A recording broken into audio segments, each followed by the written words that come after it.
Story of Ashfin Cross. The mist came early that morning, rolling over the marshlands like a slow breath. By the time the sun climbed over the black reeds, the village of Ashfin Cross was gone from sight, swallowed whole by the fog. Only one light burned through it, a single lantern swaying in the hand of Marin Vale, the keeper of the crossroad shrine. Every dawn she walked the same path, down from her cottage, past the bog graves, and up to the stone marker where the four roads met. She said prayers for travellers who never returned, left herbs for those still wandering, and whispered the names of the lost. But that morning, the shrine was not alone. A figure stood at the crossroads, motionless, facing north, where the fen road disappeared into the grey.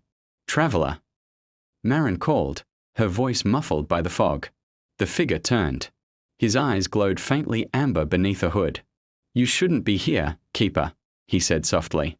"The cross stirs tonight." Her heart tightened. The cross, the ancient mark carved into the road itself, a spiral within 4 arms, was older than Ashfin itself. It was said to bind something beneath the fen, something that once rose screaming when the earth was still young. "I've heard the stories," Marin replied, "but stories don't wake the dead." The man smiled faintly. "No, but oaths do."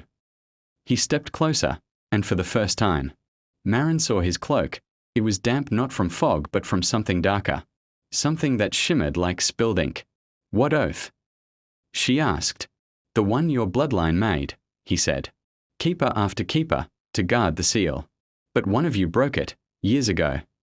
A wind cut through the mist, scattering it for a heartbeat.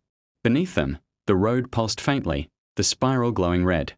Marin fell to her knees. "My mother." She whispered. "She left the fen before she died. She said the cross would forgive her." "It doesn't forgive," said the stranger. "It remembers." The glow spread, creeping through the cracks in the stones, branching into the marsh. From the distant dark came a low groan, the sound of something vast and old awakening. "What do I do?" She cried. The man reached into his cloak and drew out a shard of black glass, humming faintly with light. "Finish the oath," he said. "Bind it again, or be swallowed with the rest." Marin grasped the shard, feeling it burn her palm. She pressed it to the spiral. The ground screamed. Mist exploded outward. For a blinding moment, the entire fen shone white. When it cleared, the stranger was gone. The cross was quiet once more. Marin stood alone, her hands still glowing faintly with amber light. She understood now why her family never left. The seal didn't pass by blood. It became whoever touched it. And from that day on, when travellers crossed Ashfin's misty roads, they said they could see a lantern burning through the fog, and a woman's voice whispering their names long before they ever spoke them.